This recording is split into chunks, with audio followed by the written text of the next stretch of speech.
الحمد لله نحمده ونستعينه ونستغفره ونؤمن به ونتوكل عليه ونعوذ بالله من شرور أنفسنا ومن سيئات أعمالنا من يهده الله فلا مضل له ومن يضلله فلا هادي له ونشهد أن لا إله إلا الله وحده لا شريك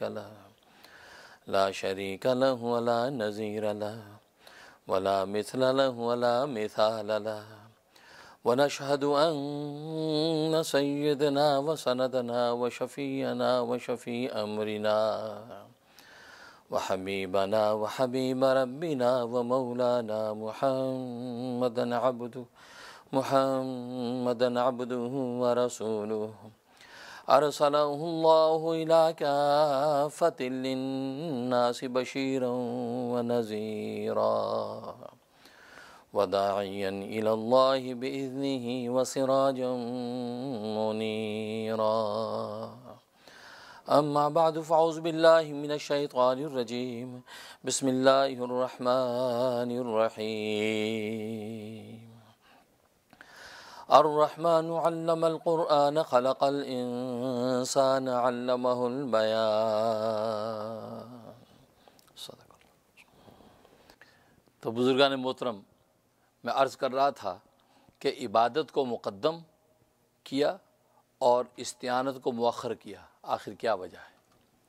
تو ایک وجہ میں نے یہ بتلائی تھی کہ نذرانہ پہلے پیش کیا جاتا ہے، اس کے بعد استعانت کا سوال کیا جاتا ہے، کیونکہ وفا کو ظاہر پہلے کریں، اس کے بعد آپ اپنا مدعا رکھیں. اور دوسرا میں نے عرض کیا تھا کہ عبادت کو مقدم کیا اور عبادت کی وجہ سے عجب پیدا ہو سکتا تھا، تو اللہ تبارک و تعالی نے استعانت کا سوال ہی بنا دیا تاکہ عجب اس کا ٹوٹ جائے اور غرور کے اندر مبتلا ہو کر عبادت کو ضائع نہ کر بیٹھے.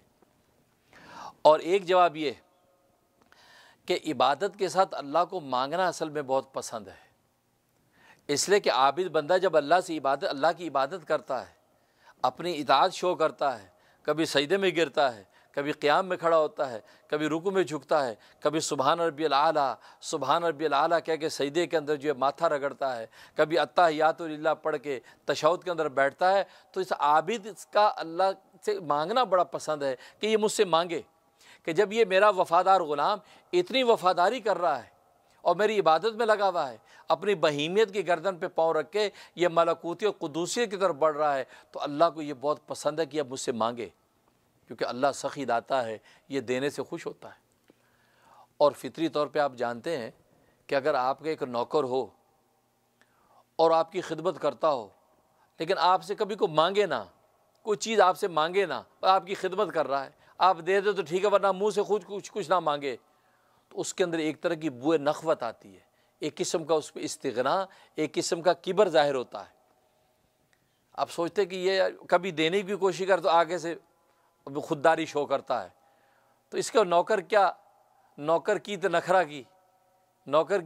کی، اب یہ نخرے بھی کرتا ہے، مانگتا نہیں ہے، تو یہ بوئے نخوت آتی ہے، ایک قسم کی اکڑ کی بو آتی ہے. اور جبکہ اللہ تبارک و تعالی تو وہ سخی داتا ہے جو دینا پسند کرتا ہے اور کہتا مانگو مجھ سے. اب اگر نہ مانگے گا بندہ تو اللہ تبارک و تعالی تو ناراض ہوں گے، اللہ کہیں گے کیسا آدمی ہے، مانگتا کیوں نہیں مجھ سے، مانگے.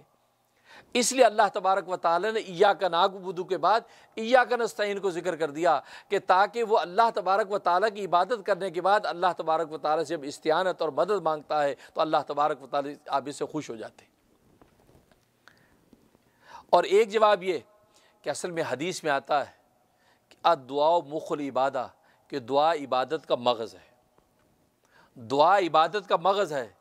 اب ایک آدمی چھلکا سارا اکٹھا کر لے اور مغز نہ لے تو وہ تو احمق آدمی، نالائق ہے. تو عبادت کا مغز جب دعا ہے اور استعانت اور مدد یہ عبادت کا تکملہ ہے، تو جب ایاک نعبد کر کے عبادت ہی سے مکمل کر لی، عبادت مکمل کرنے کے بعد اب یہ دعا کرتا ہے، اب کہتے ہیں ایاک نستعین، تجھ ہی سے میں مدد مانگتا ہوں، تجھ ہی سے ہم مدد مانگتے ہیں. اب یہ استعانت کا سوال کرتا ہے، تو گویا کہ جو نماز کا اصل جو مدعا تھا، جو مقصد تھا، یعنی اس مغز کو حاصل کرنا، یعنی مانگنا، وہ پورا ہو جاتا ہے. اس لیے دعا مخ العبادہ، دعا عبادت کا مغز ہے۔ اور آج کل تو یہ رواج پیدا ہو گیا کہ لوگ نماز کے بعد دعائیں نہیں مانگتے۔ یہ بڑی نالائقی کی بات ہے کہ نماز پڑھی، السلام علیکم ورحمۃ اللہ، السلام ورحمۃ اللہ، کھڑے ہو گئے، اللہ اکبر۔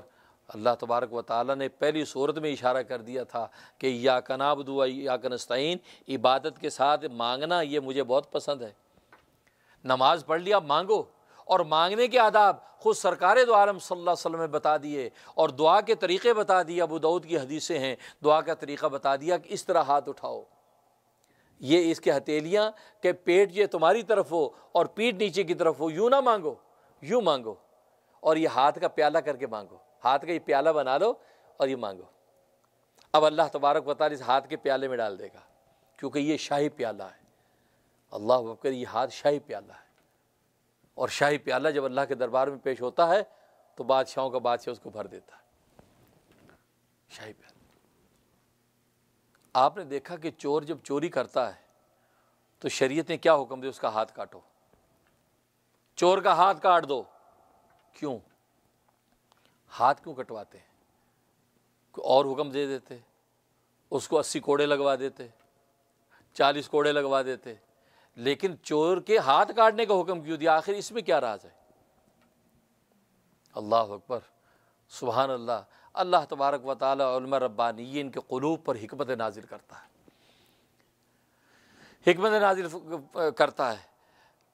فرماتے ہیں کہ اصل میں بات یہ ہے کہ یہ ہاتھ، یہ شاہی پیالہ ہے، یہ اللہ تبارک و تعالی نے ہر انسان کو عطا کر رکھا ہے کہ اے بندے، جب بھی تجھے کوئی ضرورت پیش آئے، یہ شاہی پیالہ تو میرے سامنے پھیلانا، میں اس کو بھر دوں گا۔ تجھے کھانا چاہیے، پھیلا دے ہاتھ، پینا چاہیے، پھیلا دے ہاتھ، کپڑے چاہیے، پھیلا دے ہاتھ، کوئی کپڑا لتا چاہیے، مکان چاہیے، کوئی بھی کائنات کی چیز چاہیے۔ اور حدیث میں جیسے نبی پاک صلی اللہ علیہ وسلم نے فرمایا کہ اگر تمہیں نمک کی ایک ڈلی کی ضرورت پیش آئے، یا جوتے کے ایک تسمے کی ضرورت پیش آئے، وہ بھی تم اپنے اللہ سے مانگو، اپنے اللہ سے مانگو، اس سے سوال کرو، یا اللہ یہ دے دے۔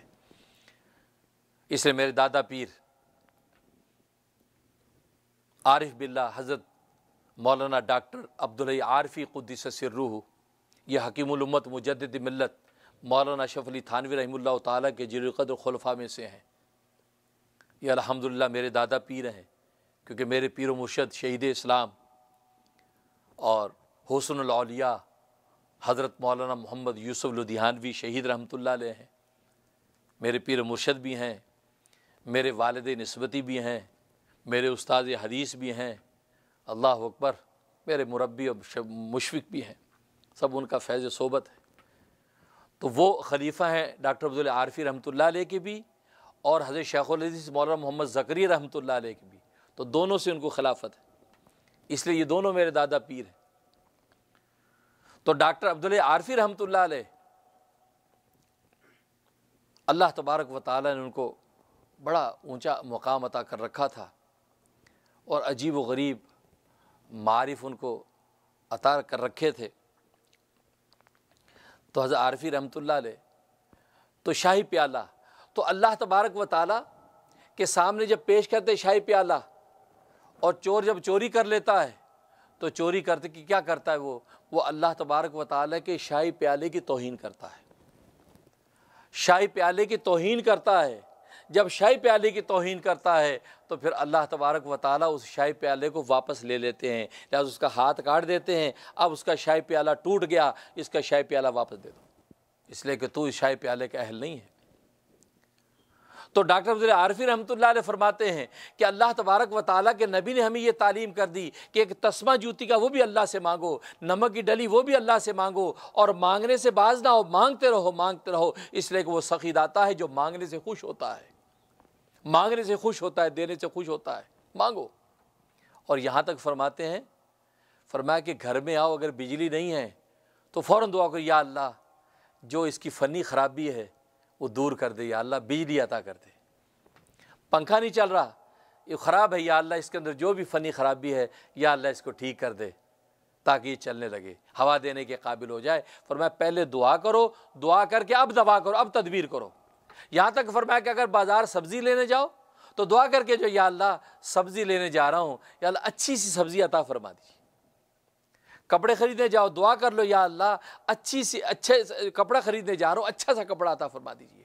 فرمایا قدم قدم پر اللہ سے مانگنے اور مانگنے رہنے کا رواج پیدا کر لو، طبیعت بنا لو اپنی مانگتے اور مانگتے رہنے کی، وہ سخی داتا دیتا رہے گا۔ اس سے کیا ہوگا؟ اس مانگنے کی وجہ سے اللہ تبارک و تعالیٰ کے ساتھ تمہارے 24 گھنٹے کا رابطہ پیدا ہو جائے گا، کہ ہر وقت آپ کی آواز اللہ کے یہاں پہنچ رہی، ہر وقت آپ کی صدا اللہ کے یہاں پہنچ رہی، یہ فقیر بے نوا ہر وقت پکارا اللہ کے یہاں پہنچ رہا ہے۔ تو قدم قدم چھوٹی چھوٹی چیزیں۔ فرمایا کہ جب گھر کی طرف آؤ تو دعا کرو یا اللہ گھر میں آ رہا ہوں، گھر میں اچھا دیکھنے کو منظر عطا فرما، کوئی بری خبر سے بچا، گھر میں آ کر کوئی اچھی خبر ملے، بری خبر نہ ملے، یہ دعا کرو۔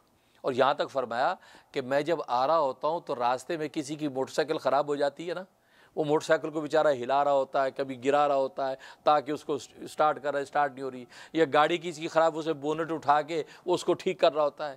فرمایا دیکھتے ہی میں فوراً دعا کرتا ہوں یا اللہ اس بیچارے کی گاڑی ٹھیک کر دے، یا اللہ اس کی گاڑی ٹھیک کر دے، یا اللہ یہ اس کے موٹر سائیکل خراب ہے، جو فنی خرابی ہے یا اللہ وہ ٹھیک کر دے تاکہ اپنے وقت پہ گھر پہنچ جائے۔ اللہ اکبر، یہ اللہ والوں کی باتیں ہیں۔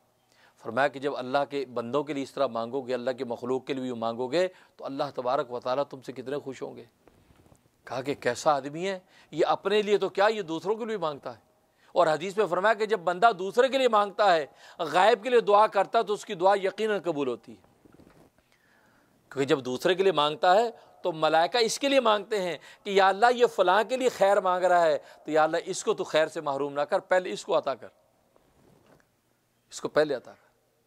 تو یہ شاہی پیالے کی جب توہین کرتا ہے، ان ہاتھوں سے چوری کرتا ہے، تو اللہ تبارک و تعالیٰ کو اب یہ گوارا نہیں تھا، اس نے میرے شاہی پیالے کی توہین کر دی، اللہ تبارک و تعالیٰ اس کا ہاتھ کٹوا کے شاہی پیالہ واپس لے لیتا۔ دیکھو کیا رموز ہیں، کیا اسرار ہیں کہ اللہ تبارک و تعالیٰ کی شان۔ تو جب دعا کرے تو اس طرح کے دعا کرو، یوں دعا کرو، بالو یوں دعا کرتے بھائی، وہ کسی منچلے کے بقول یار آپ یوں دعا کر رہے ہیں، ساری تو دعا نیچے گر رہی ہے، ساری دعا تو نیچے گر رہی ہے، آپ ذرا ہاتھ جوڑ کے دعا کریں بھائی۔ اور آپ ویسے بھی دنیا میں کسی سے کوئی مانگتے ہیں تو یوں ہی کرتے ہیں نا، تو آپ کے ہاتھ بڑھا دیں تو یوں دعا کریں، اور یہ سینے کے برابر رہے، سینے سے زیادہ اونچا بھی نہ کریں، کبھی خاص کیفیات ہیں، احوال ہیں تو الگ بات ہے، لیکن یہ سینے کے برابر ہاتھ یہاں رہنے چاہیے، یوں دعا کریں، اور پوری آہوزاری کے ساتھ دعا کریں، جھک کر دعا کریں۔ اس کے بعد حدیث میں اس کو چہرے پہ بھی پھیر لیں۔ چہرے پہ پھیرنے کا مطلب یہ قبولیت دعا کا اشارہ دینا مقصود، کہ جیسے دعا قبول ہو گئی، اس کو ایسے نہیں چھوڑ دینا۔ بہت سے لوگ دعا مانگ رہے ہیں، مانگنے یوں چھوڑ دیتے ہیں، نہیں، یہ دعا مانگنے کے بعد آپ چہرے پہ یوں پھیریے۔ تو یہ چہرے پہ ہاتھ پھیرنا یہ اجابت دعا کا عنوان ہے۔ تو آج لوگوں کی حالت یہ ہوگی نماز کا سلام پھیرتے ہی بھاگ نکلتے ہیں، دعا بھی نہیں مانگنی، نہیں، دعا مخل عبادہ۔ اور پہلی صورت میں اللہ نے تعلیم دے دی ایاک نعبد و ایاک نستعین، تو ساتھ ہی عبادت کے بعد ساتھ ہی استعانت کا سوال کر کے دعا کا بتا دیا کہ عبادت کے بعد دعا کرو۔ اس لیے اور نبی پاک صلی اللہ علیہ وسلم خود بھی، صحابہ کرام نے بھی، اور ائمہ مجتہدین تابعین نے بھی نمازوں کے بعد اجتماعی ہاتھ اٹھا کے دعائیں مانگی ہیں، دعائیں مانگی ہیں، آپ سے ثابت ہے۔ اس کو آپ بدعت کہہ کے چھوڑ دیں؟ جی ایک چیز ثابت ہے، اب اس کو بدعت کہہ کے چھوڑنا یہ بہت بڑی نالائقی کی بات ہے۔ اور آداب نبی پاک صلی اللہ علیہ وسلم نے بتا دیے کہ اس طریقے سے دعا مانگنی، ہاتھ اٹھا، اور پھر چہرے پہ پھیرنا ہے۔ نبی پاک صلی اللہ علیہ وسلم چہرے پہ ہاتھ پھیر لیتے ہیں، تو عمر رضی اللہ عنہ کی روایت، ابو داؤد کی حدیث۔ تو خیر، تو کہنے کا مقصد یہ، تو ایاک نعبد و ایاک نستعین، کیونکہ یہ عبادت جو ہے وہ ایک نذرانہ تھا پیش کر دیا، اب اس کے بعد اس عبادت کے بعد عبادت کا مغز حاصل کرنے کے لیے دعا کر رہا ہے، اس لیے اس نے دعا کی۔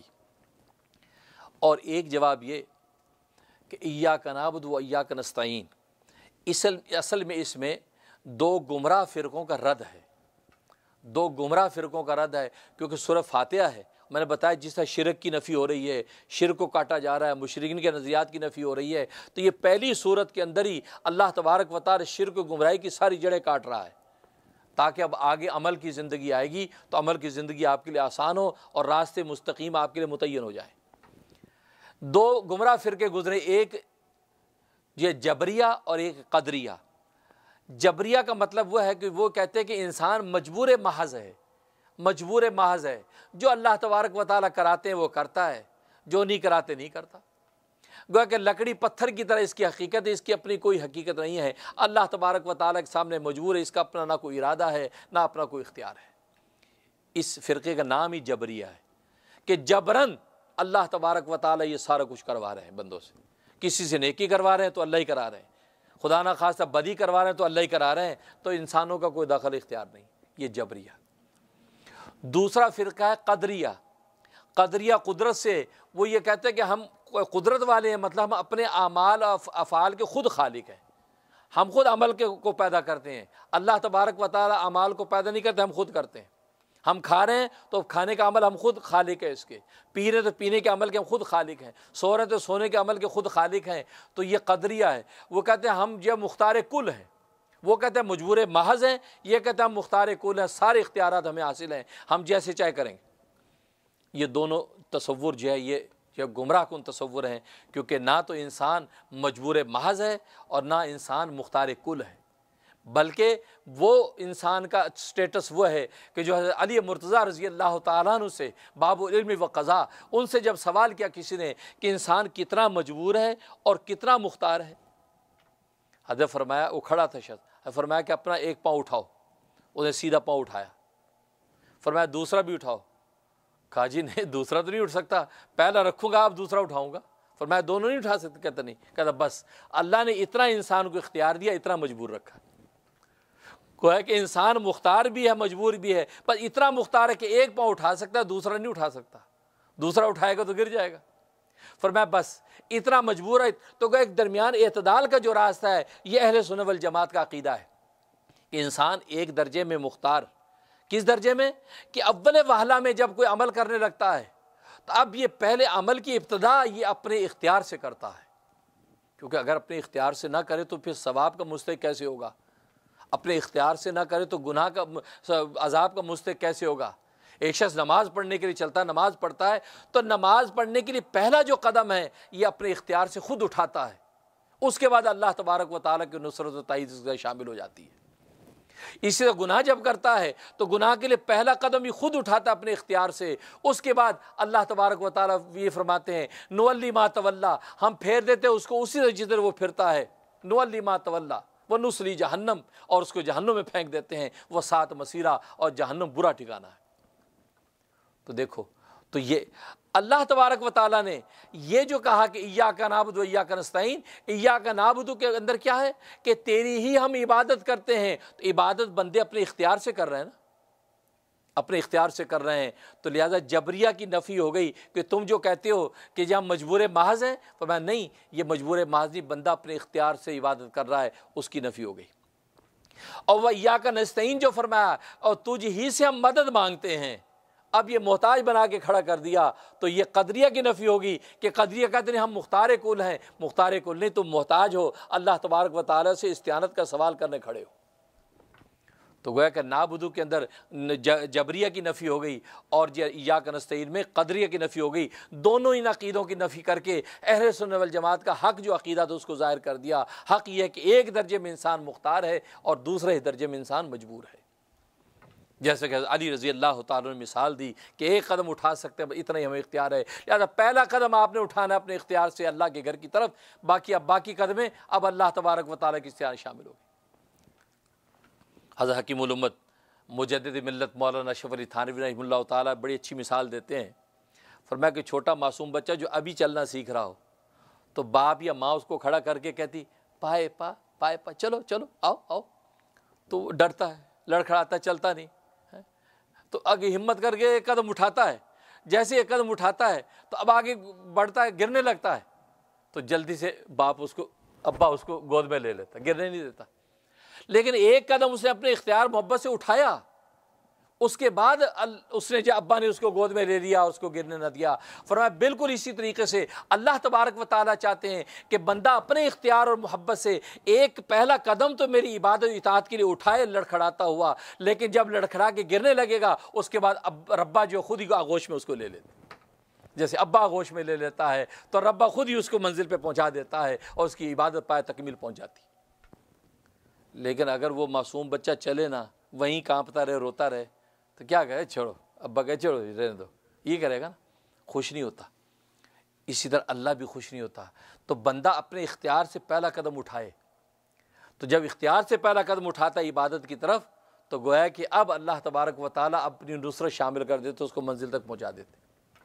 اسی طریقے سے جو گناہ ہے, گناہ کی طرف وہ قدم پہلا اٹھاتا اپنے اختیار سے, تو اللہ تبارک و تعالیٰ اس کا قدم اٹھنے دیتے ہیں. جب وہ قدم اٹھا لیتا ہے, اب اللہ تبارک و تعالیٰ کی مشیت شامل ہو جاتی ہے. جیسے فرمایا قرآن, نولی ما تولا, ہم پھیر دیتے اس کو اسی طرف, وہ نسلی جہنم, اور اس کو سیدھا جہنم میں پھینکتے ہیں, وہ سات مسیرہ, اور جہنم بہت برا ٹھکانہ ہے. تو مشیت اللہ کی شامل ہوتی ہے, لیکن فرمایا کہ بس اس کو دھکیل دیتے ہیں, ادھر جانا چاہتا ہے دھکیل دیتے ہیں. جیسے اگر نافرمان بچہ گھر میں نہیں رہنا چاہتا, تو آخر ابا تنگ آ کے اس کو دھکا گھر سے باہر دیتے, چلو باہر, کنڈی لگا دیتے, خود ہی دھکیل دیتے, تم جانا ہے چلو نکلو. بس اللہ بھی کہتے ہیں کہ جو تم معاشی کی طرف دوڑنا ہے, تو میری اطاعت سے نکلنا ہے, میری عبادت نہیں کرنی, دفع ہو, نکلو.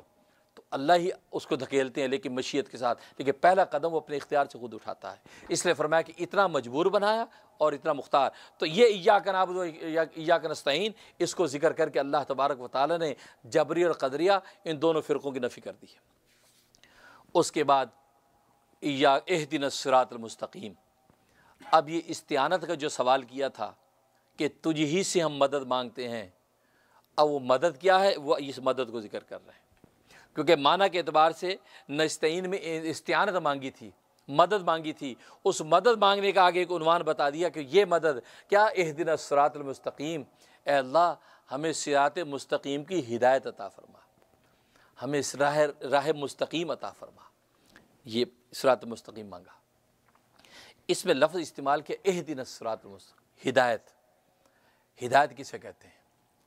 ہدایت کے دو معنی آتے ہیں. ہدایت ایک اراۃ الطریق کے معنی میں آتی ہے, راستہ دکھلا دینا, اراۃ الطریق, راستہ دکھلا دینا. ایک شخص نے آپ سے پوچھا کہ یار مسجد کہاں ہے, آپ کا ایسا کرے آپ سیدھے چلتے جائیں, فرسٹ ٹریفک رائٹ سے آپ رائٹ ہو جائیں, رائٹ ہونے کے بعد سیکنڈ جو لیفٹ ٹرن آئے گا وہاں مڑ جائیں, اور وہاں سے رائٹ ہوں گے تو دیکھیں کارنر پہ مسجد ہے. یا آپ نے راستہ اس کو دکھلا دیا. یا آپ میپ دیکھتے ہیں, میپ کے اندر داختہ دیکھ لیتے ہیں. اس کو کہتے ہیں اراۃ الطریق. ہدایت کا ایک معنی اراۃ الطریق, راستہ دکھلا دینا, لیکن اس میں بھٹکنے کا احتمال ہوتا ہے. ہو سکتا ہے وہ فرسٹ ٹریفک لائٹ کے بعد وہ سیکنڈ ٹریفک لائٹ سے مڑ جائے, ہو سکتا ہے کہ وہ فرسٹ ٹرن کے بعد لیفٹ مڑ جائے تو وہ ایگزٹ مس کر بیٹھے, تو اس کو نکل جائے گا, بھول جائے گا. دوسرا ایصال الی المطلوب, مطلوب اور منزل تک پہنچا دینا, یہ دوسرا معنی ہدایت کا. ایصال الی المطلوب, مطلوب تک پہنچا دینا. اس کی مثال ہے کہ جیسے آپ سے کسی پوچھا جی مسجد کہاں ہے, اچھا مسجد جہاں چاہ رہے ہیں, آئیے آپ مجھے فالو کریں میرے ساتھ. اب آپ اس کو فالو کر رہے ہیں, آپ نہ ٹریفک لائٹ دیکھتے ہیں نہ کوئی سائن, آپ اس کی گاڑی دیکھتے ہیں, یار یہ بندہ نہ ہاتھ سے نکل جائے, آپ اس کے پیچھے پیچھے پیچھے پیچھے یہاں تک کہ وہ مسجد کے گیٹ پہ گاڑی پار کرتا آپ اس پہنچ جائیں. اس کے اندر بھٹکنے کا احتمال نہیں, یہ بالکل آدمی سیدھا اپنے منزل پہ پہنچے گا. پہلی والی صورت میں بھٹکنے کا احتمال. تو اراۃ الطریق اور ایصال الی المطلوب, یہ دو معنی اس ہدایت کے. اور ہدایت کی بے شمار قسمیں ہیں, بے شمار قسمیں, اور موٹی موٹی قسمیں جو مفسرین ذکر فرمائی. ایک ہدایت کی قسم ہے ہدایت الہامی. ہدایت الہامی کہ اللہ تبارک و تعالیٰ کی طرف سے الہام ہوتی ہے وہ ہدایت, کسی سے وہ پڑھتا سیکھتا نہیں ہے. مثلا چھوٹا معصوم بچہ جب پیدا ہوتا ہے اور وہ ماں کا دودھ پیتا ہے, تو اس کو دودھ پلانا چوسنا کون سکھاتا ہے؟ وہی بچہ بڑا ہو جائے تو اس کو چوسنا بھی نہیں آتا. وہی بچہ بڑا ہو جائے اس کو یار چوسو کیسے چوستے ہو, اس کے منہ میں اپنے نپل ڈالیں, اس کو چوسنا بھول جاتا ہے. اس وقت اس کو چوسنا آتا ہے, وہ چوستا ہے. یہ اس کو کس نے سکھایا ہے؟ اس کا مطلب یہ کہ کوئی ذات ہے کہ جو الہام کر, جو ہدایت کر رہی ہے, تو اس طریقے سے اس کو چوستا ہے.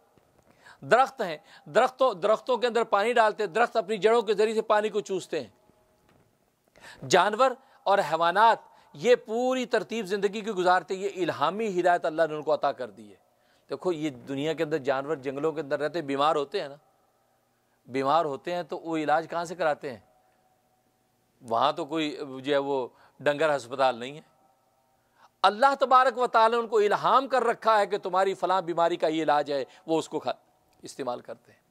چنانچہ لکھا ہے بلی کے ہاضمہ خراب ہو جائے, چوہے کھا لیے, دودھ پی لیا, کیا کچھ کھا پی لیا, ہاضمہ خراب ہو گیا, تو بلی کو اللہ تبارک و تعالی الہام کر رکھا ہے یہ گھاس کھاتی ہے. آپ نے کبھی بلی کو گھاس کھاتے نہیں دیکھا ہوگا, کبھی دیکھا تو آپ سمجھے اس کو بد ہضمی ہو گئی ہے. اس بد ہضمی کا علاج اللہ تبارک و تعالی نے گھاس میں رکھا ہے.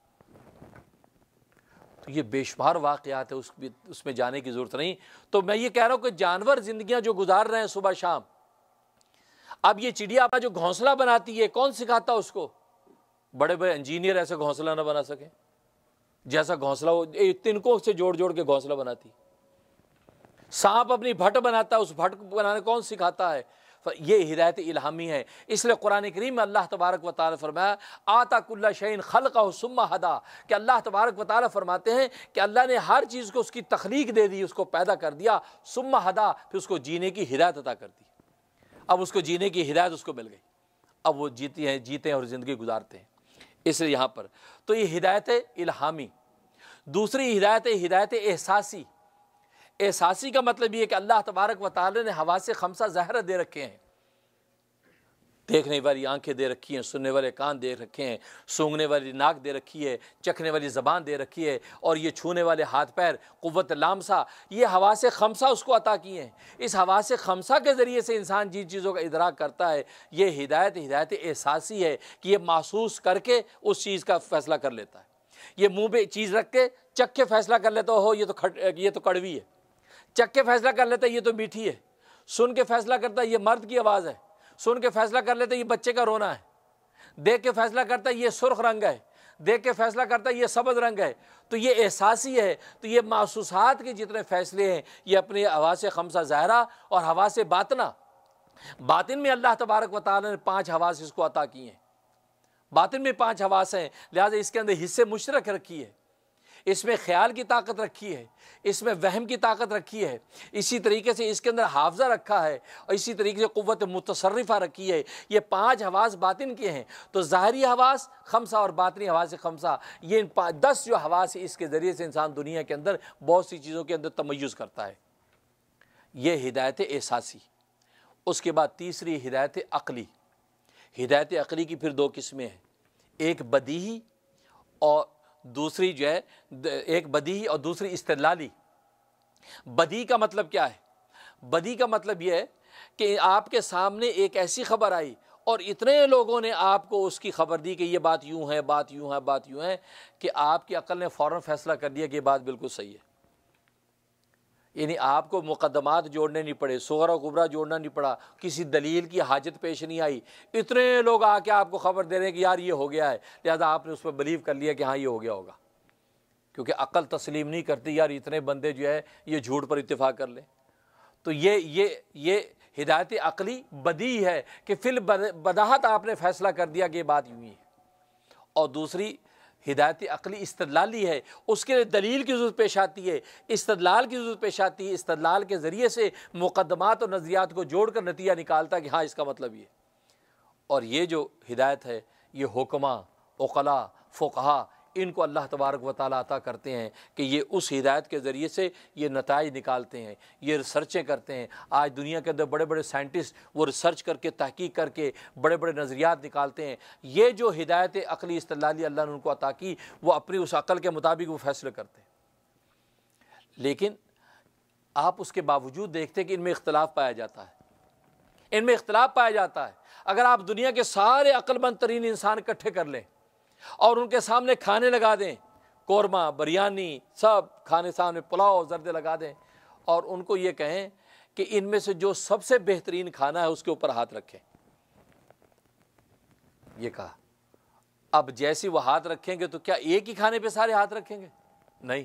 کوئی بریانی پہ ہاتھ رکھے گا وہ اس کو بہترین سمجھتا ہے, کوئی قورمے پہ ہاتھ رکھے وہ اس کو بہترین سمجھتا ہے, کوئی پلاؤ پہ ہاتھ رکھے گا.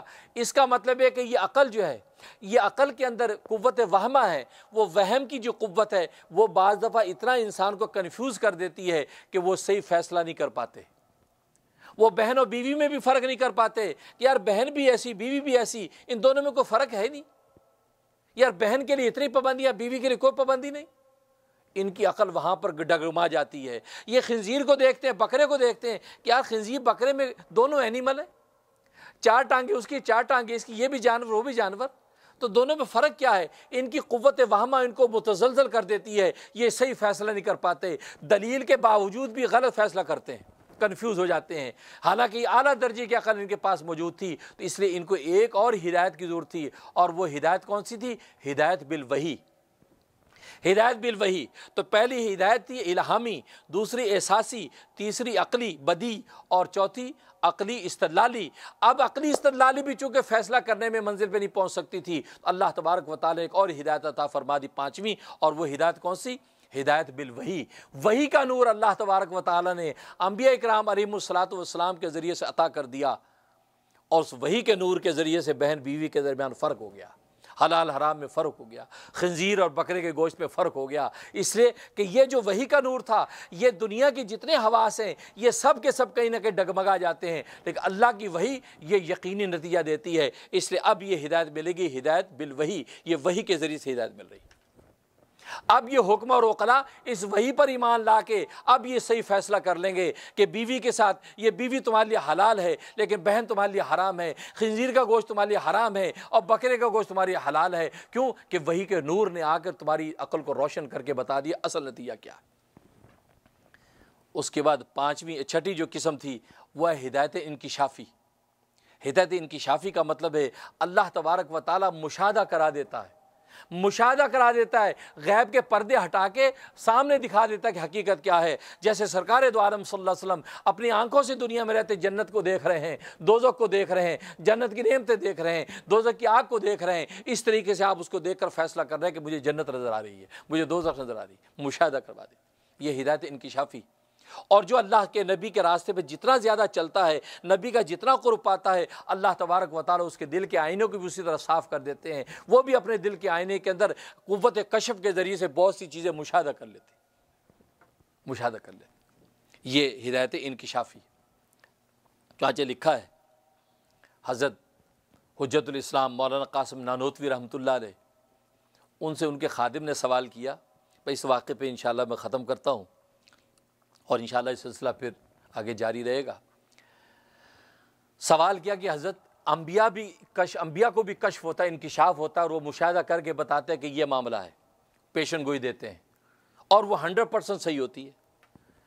اور اولیاء جو ہیں ان کو بھی اللہ تبارک و تعالیٰ مشاہدہ کراتے ہیں، یہ بھی مشاہدہ کر کے قوت کشف کے ذریعے سے پیشن گوئی دیتے ہیں کہ یہ معاملہ یہ ہے۔ لیکن ہم دیکھتے ہیں کہ نبی کا جو کشف اور پیشن گوئی وہ 100% صحیح ہوتی ہے، اور ولی جب دیتا تو اس میں کبھی اونچ نیچ 19-20 ہو جاتا ہے، اس میں غلطی ہو جاتی ہے۔ یہ کیوں؟ جبکہ دونوں کو اللہ مشاہدہ کرا رہے غیب کے پردے ہٹا کے، دونوں کو قوت کشف دی ہے، لیکن ایک بالکل ایکوریٹ بتا رہا ہے، دوسرا غلطی کر رہا ہے۔ کیوں؟ اس میں وجہ کیا ہے؟ اللہ اکبر۔ حضرت حجت اسلام مولانا قاسم نانوتوی رحمۃ اللہ علیہ کو اللہ نے عجیب مقام عطا کیا تھا، حصی مثالوں کے ذریعے سے بات سمجھا دیتے تھے۔ چنانچہ ایک مرتبہ مظفر آباد کے علاقے میں گئے تو وہاں جیل خانے کے سپرنٹینڈنٹ کے ہاں جانا تھا دعا کرنے، تو حضرت چل رہے تھے، تو خادم بھی ساتھ ہے اور لوگ بھی ساتھ ہیں، ایک جگہ رکو، خادم سے کہا عبداللہ یہ بتا یہ جیل یہاں سے کتنی، جیل کی بلڈنگ یہاں سے کتنی دور ہے؟ اسے اندازہ لگایا، کہا تقریباً 500 گز ہے۔ کہتا 500 گز یعنی 499 یا 501 تو نہیں ہے؟ کہتا نہیں یہ ہو سکتا ہے، یہ ایک میرا اندازہ ہے، ایسٹیمیٹ ہے، ہو سکتا ہے کہ 501 ہو یا 499۔ کہا ٹھیک ہے چلو، چلتے گئے یہاں تک کہ بالکل جیل کی عمارت کے قریب چلے گئے۔ اب حضرت نے کہا بتا اب یہ جیل کی بلڈنگ یہ ہم سے کتنی دور ہے؟ کہنے کہ 1 گز۔ 1 گز 1 کا 1.5 ہے یا 1 کا پونا؟ کہا نہیں جی نہیں، پورا 1 گز ہے۔ 1.5 گز تو نہیں؟ کہا نہیں جی نہیں، بالکل 1.5 گز نہیں۔ کہا کہ پونا گز؟ کہتا نہیں پونا گز بھی نہیں، پورا 1 گز۔ پورا 1 گز ہے۔ فرمایا کہ بس تیرے سوال کا جواب ہو گیا کہ کشف نبی کو بھی ہوتا ہے، ولی کو بھی ہوتا ہے۔ ولی دور سے دیکھتا ہے، نبی قریب سے دیکھتا ہے۔ نبی سے غلطی نہیں ہوتی، ولی سے غلطی ہو جاتی ہے، وہ 19 کا 20 ہو جاتا ہے، 20 کا 21 ہو جاتا ہے، لیکن نبی سے غلطی نہیں ہوتی، نبی بالکل پاس دیکھتا ہے۔ اللہ دکھاتے دونوں کے ہیں، لیکن نبی نے نبوت کی خوردبین پہن رکھی ہے، تو نبوت کی دوربین کے ذریعے سے جب دیکھتا ہے تو دور کی چیزیں بالکل قریب آ جاتی ہیں، تو نبی بالکل صاف بتاتا ہے، بالکل اس میں کوئی غلطی نہیں ہوتی۔ اور ولی ولایت کی خوردبین پہنتا ہے، اور ولایت کی خوردبین سے جب دیکھتا ہے تو وہاں ایک تخمینہ اور اندازہ لگاتا ہے، چونکہ دور سے دیکھ رہا ہے لہٰذا اس میں غلطی ہو جاتی ہے، کبھی 19 کا 20 ہو جاتا ہے، لیکن مشاہدہ دونوں کو اللہ ہی کراتے ہیں، لیکن دور اور قریب کی وجہ سے فرق ہو جاتا ہے۔ یہ ہدایت انکشافی ہے کہ اللہ تبارک و تعالیٰ یہ ہدایت انکشافی عطا فرماتے ہیں۔ تو اس طریقے سے اہدینا کے اندر اس ہدایت کو ذکر کیا ہے۔ اب آگے انشاءاللہ مضامین چلیں گے کہ اہدینا کیوں کہا، اہدینی کیوں نہیں کہا، مجھے ہدایت دے دیں، جمع کا صیغہ استعمال کیوں کیا، پھر صراط کیوں کہا، مستقیم کیوں کہا، اس کی جگہ کوئی اور لفظ استعمال کیوں نہیں کیا، تو اس کے سوالات انشاءاللہ میں ذکر کروں گا۔ تو کہنے کا مقصد یہ کہ مضامین انشاءاللہ چلیں گے، تو اگلے پروگرام تک کے لیے اجازت دیجیے، انشاءاللہ اگلے پروگرام میں پھر انشاءاللہ اس پر گفتگو کریں گے۔ اللہ تبارک و تعالیٰ آپ کو جزائے خیر دے، اور ہم دل سے دعا کرتے ہیں کہ اللہ تبارک و تعالیٰ جو ہم نے مطالب، معارف، حقائق پیش کیے ہیں اس میں کوئی کمی کوتاہی لغزی ہو گئی ہو، اللہ تبارک و تعالیٰ معاف فرمائے، اور کوشش یہی ہے کہ اللہ تبارک و تعالیٰ کے کلام کے ساتھ ہمیں ایک ربط پیدا ہو جائے، یہ علوم و معارف بھی بیان کریں، ان کے اسی طریقے سے نصائح اور اصلاح کی باتیں بھی سامنے آ جائیں، تاکہ ہمارے قرآن کریم کا حقیقی نور اللہ تبارک و تعالیٰ آسان فرما دے۔ اس لیے اجازت دیجیے، السلام علیکم ورحمۃ اللہ۔